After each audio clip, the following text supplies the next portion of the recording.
First tonight, a Bentonville animal shelter doing what it can to keep cats and dogs from being put down. Best Friends Animal Society says more than 5,400 cats and dogs were killed in animal shelters all across Arkansas last year. So today they met with community members at the Pet Resource Center to talk about the need for what they call an emergency foster program.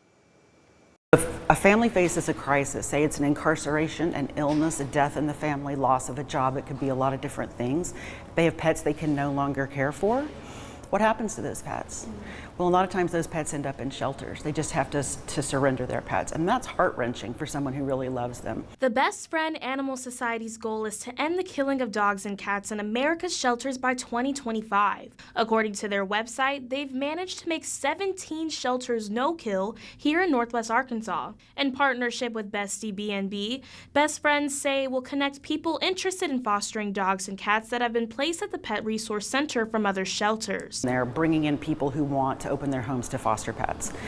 We'll be working with them and with the various shelters to find ways to pull from the communities, get people interested in emergency fostering, get them to register on the site. And both organizations are ironing out the details for the emergency fostering program. Part of the thing is to find out how fast we can get those fosters up and running, what it would take, what those negotiations are between BestyBnB and the shelters and us. So it's kind of a stew right now. We're cooking it. We don't know exactly when it's going to be ready. While plans are still in the works, they say they are very hopeful they will save a lot of animals' lives. The number of animals we can save is limited only by the number of foster homes that we can provide. So if we have 1 million foster homes, we can save 1 million animals.